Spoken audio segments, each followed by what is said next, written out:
सभी 11th class के students के लिए है जिन्होंने कॉमर्स ले ली है या फिर कॉमर्स लेने की सोच रहे हैं कि क्या हम कॉमर्स लें या नहीं लें, और जिन्होंने ले ली है उनके लिए भी ये वीडियो है, क्योंकि गाइज आप क्लास 11th में कॉमर्स में क्या पढ़ने वाले हो उसकी नॉलेज आपको होना ज़रूरी है। और अगर आप लेने की सोच रहे हो कॉमर्स तो भी आपको इन चीज़ों के बारे में पता होना ज़रूरी है। तो गाइज सबसे पहले स्टार्ट करते हैं। देखो, कॉमर्स अब जब आप लेने वाले हो या ले चुके हो तो आप ये समझो कि जो 10th तक का आपका स्कोर था, 10th तक आप जो रट्टाफिकेशन के बेसिस पर आगे बढ़ रहे थे अगर, तो वो अब चेंज हो जाएगा, क्योंकि क्लास 11 से आपकी पूरी दुनिया रट्टाफिकेशन से हटकर अंडरस्टैंडिंग पर आ जाएगी, कंसेप्चुअल नॉलेज पर आ जाएगी, यानी कि आप किसी चीज़ को कितना अंडरस्टैंड करते हो, समझते हो, उस पर आ जाएगी। आप जो भी कॉमर्स लेने वाले हो गाइस, कॉमर्स में सारे आपके इर्द गिर्द क्या चीज़ें हो रही हैं उसके ऊपर आपके सब्जेक्ट्स हैं। अब मैं आपको स्टार्ट करती हूँ आपके सब्जेक्ट से। सबसे पहले आपके पास आने वाली है अकाउंट्स, जिसे अकाउंटेंसी कहते हैं। अकाउंट्स में गाइस क्लास 11th में एक बुक होती है। अगर आप टी.एस. ग्रेवाल की लेते हो, आप डी.के. गोयल की लेते हो, या इसके अलावा और भी ऑथर हो सकते हैं, क्योंकि दिल्ली में ज़्यादातर ये ऑथर की बुक यूज़ की जाती है।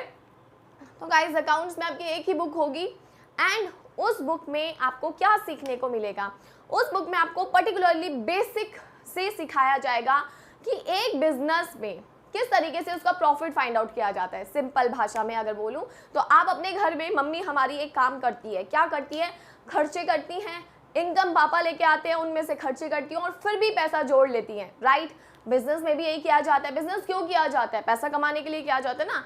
तो बिजनेस में उस पैसे को कैलकुलेट कैसे किया जाता है, तो वही सारी चीज़ें हम अकाउंट्स में सीखते हैं। यानी कि एक बिजनेस में किस तरीके से हम पैसा, प्रॉफिट कैसे कमाते हैं, प्रॉफिट को कैसे कैलकुलेट करते हैं, तो उसे सिखाया जाता है। तो इसके लिए कई स्टूडेंट्स के माइंड में एक चीज़ होती है कि क्या इसके लिए हमारी मैथ्स बहुत अच्छी होनी चाहिए। तो गाइस ऐसा नहीं है, आपकी मैथ्स बहुत अच्छी होगी तभी आप अकाउंट्स कर पाओगे, ऐसा बिल्कुल नहीं है। यानी कि आपको अकाउंट्स में प्लस माइनस ही है।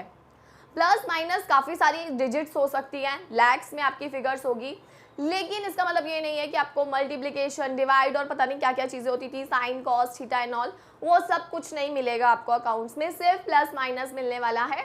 तो आपकी अकाउंट्स में बहुत अच्छी मैथ्स होना ऐसा ज़रूरी नहीं है, आप फिर भी अकाउंट्स कर सकते हो और बहुत अच्छी तरीके से कर सकते हो, क्योंकि प्लस माइनस करना है। लैक्स में फिगर होती है यार, 1 लाख, 10 लाख, 15 लाख, 20 लाख, तो आप अकाउंट्स कर सकते हो। निकालना क्या होता है, इसमें सारी बेसिक चीज़ें सिखाई गई है गाइस। जैसे अभी मैं अगर नाम लूँगी भी तो आपको इतना समझ नहीं आएगा, क्योंकि जब आप पढ़ोगे तब आपको समझ आएगा कि भाई कहाँ से पैसा आया, वो पैसा हमें किस साइड लिखना है, डेबिट साइड, क्रेडिट साइड। तो आपकी दुनिया ना अभी कुछ टाइम में debit, credit, balance sheet, profit and loss इसमें घिरी होगी, बैंक रिकन्सिलेशन स्टेटमेंट। और यकीन मानिए ये सारे टॉपिक्स काफ़ी इजी हैं, कोई मुश्किल नहीं है। अगर आप समय दोगे, अच्छी तरीके से अंडरस्टैंड करोगे, समझोगे, तो आप कर सकते हो। और इन पर सारी वीडियोस 11th की अवेलेबल है। और अगर आप कहीं अटकोगे तो आप मेरे से इंस्टाग्राम और यूट्यूब पर फ्रीली पूछ सकते हो हर एक चीज़। इसके बाद आता है गाइस सेकेंड सब्जेक्ट हमारा बिजनेस स्टडीज़। बिजनेस स्टडीज़ का मतलब क्या होता है? बिजनेस का मतलब आप जानते हो।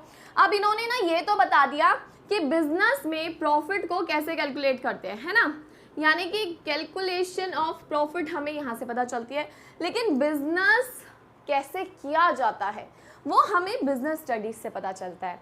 बिजनेस कैसे किया जाता है मतलब बोले तो पब्लिक कंपनी होती है, प्राइवेट कंपनी होती है, पार्टनरशिप होती है, तो इन सारी चीज़ों की knowledge, internal trade, external, international trade, इन सब की बेसिक नॉलेज आपको क्लास 11 की बिजनेस स्टडीज़ में मिलेगी। यानी कि बिजनेस कितने टाइप का होता है, कैसे किया जाता है, कौन से डॉक्यूमेंट्स है जो हमें ज़रूरी होते हैं, तो वो हमें इधर से मिलेगा। तो ये थोड़ा थियोरटिकल कंसेप्ट है, लेकिन थ्योरी का मतलब ये नहीं है कि आप इधर रट्टाफिकेशन चलेगा, क्योंकि यहाँ पर भी केस स्टडीज़ इन्वॉल्व हैं गाइस। केस स्टडीज़ यानी कि आपको किसी कंपनी का ये लोग एक एग्जाम्पल देंगे और आपको आंसर देना होगा कंसेप्चुअल बुक की नॉलेज से। तो इसमें भी हमें सारी चीज़ें एनवायरनमेंट से सोच के ही, यानी कि एनवायरनमेंट में बिजनेस कैसे हो रहा है, आप जब इसे पढ़ोगे तो आपको नज़र आएगा, अरे ये बंदा ये तो पार्टनरशिप कर रहा है, अच्छा ये बंदा ये तो प्राइवेट लिमिटेड कंपनी है, तो ये चीज़ें आपको इसमें पढ़ने को मिलेगी, ठीक है, यानी कि इस चीज़ की आपको नॉलेज मिलेगी। इसकी वीडियोस गाइस अब मैं डालूंगी, तो 11th की बिजनेस स्टडीज़ इस ईयर से आ जाएगी। इसके बाद आता है गाइस इकोनॉमिक्स। इकोनॉमिक्स यानी कि जो हमें हमारी इकोनॉमी की जानकारी देगा। अब आप इंडियन इकॉनमी में रह रहे हो ना, इंडिया में रह रहे हो।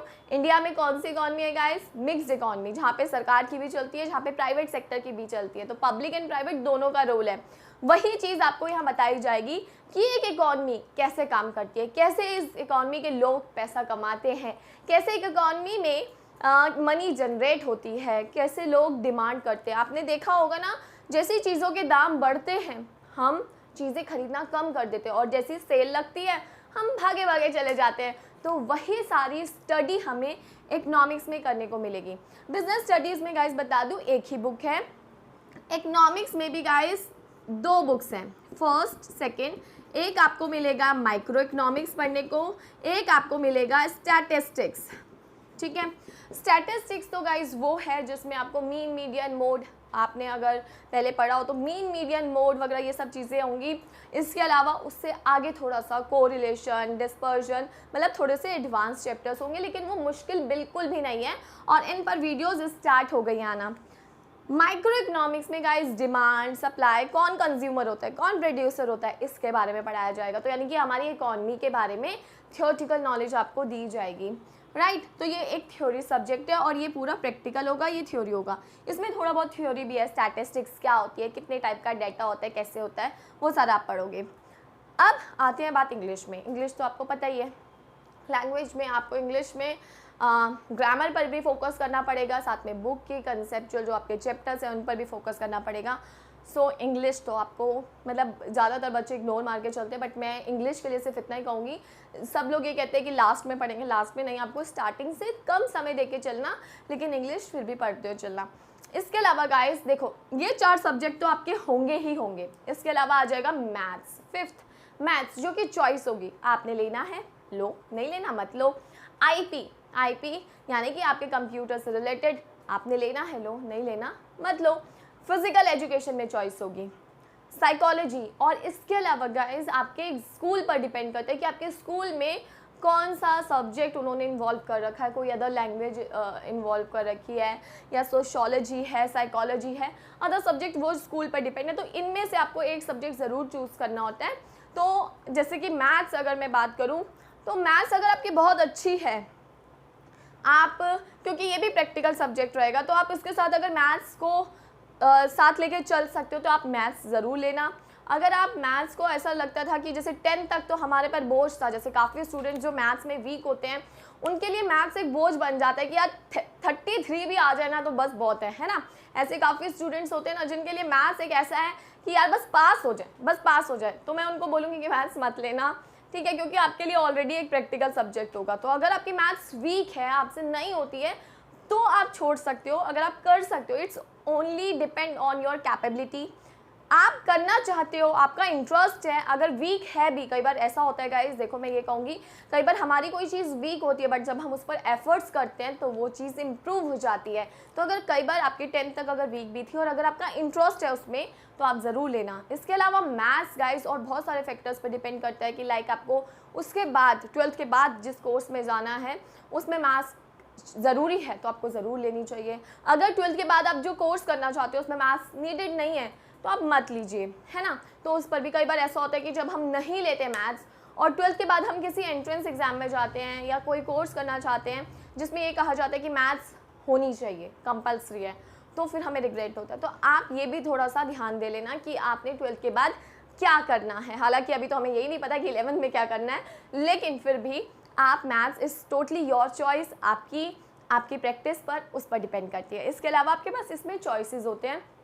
अब गाइज ये 5 तो मेन सब्जेक्ट हो जाते हैं, इनमें आप जो भी चॉइस करोगे वो आप ले सकते हो। आप चाहे फिजिकल एजुकेशन ले सकते हो, साइकोलॉजी ले सकते हो, है ना। इसके अलावा कई स्कूल एडिशनल भी देता है, यानी कि कोई एक 6th सब्जेक्ट भी दे दिया जाता है जो एडिशनल होता है। सो एडिशनल सब्जेक्ट में वो स्कूल पर डिपेंड करता है, या इसी में से कोई वो एडिशनल क्रिएट कर देता है या स्कूल एडिशनल दे देता है। तो आपको पता है कि एडिशनल सब्जेक्ट के कई बार बेनिफिट्स हमें हो जाते हैं। सो एडिशनल इट्स टोटली स्कूल पर डिपेंड करते हैं कि वो एडिशनल सब्जेक्ट प्रोवाइड कर रहा है या नहीं कर रहा, ठीक है, जो कि आपको आगे परसेंटेज में हेल्प कर देते हैं, या किसी सब्जेक्ट में अगर हम रह जाते हैं तो एडिशनल के थ्रू पास हो जाते हैं, तो एडिशनल का ये बेनिफिट होता है। सो गाइज ये आपके क्लास 11th में कॉमर्स में सब्जेक्ट्स रहने वाले हैं। सो अब आपकी दुनिया जो रहेगी ना पूरी की पूरी अकाउंट्स, बिजनेस सीखो यार, यानी कि आप अपने आप को ऐसे समझोगे मैं तो बिजनेसमैन हूँ, कितनी नॉलेज मैंने बिजनेस की ले ली है। तो अगर गाइज अभी भी आपके माइंड में ना कोई भी डाउट हो, क्लास 11 से लेके कुछ भी नहीं समझ आ रहा, कोई नहीं है समझाने वाला, तो आप कमेंट के ज़रिए पूछ सकते हो। इंस्टाग्राम पर तबिता मैसी मेरी आईडी है, वहाँ पर मुझे मैसेज कर सकते हो कि मैम हमें ये चीज़ बताओ, तो मैं ज़रूर बताऊंगी। बाकी गाइज अपना ध्यान रखिए। आई होप आपको ये मेरी वीडियो हेल्प करेगी, और अगर ये वीडियो आपको अच्छी लगी है तो please like, share and comment करना तो ज़रूर, और चैनल को सब्सक्राइब करना एंड बेल आइकन को प्रेस करना for new more videos. Thank you guys.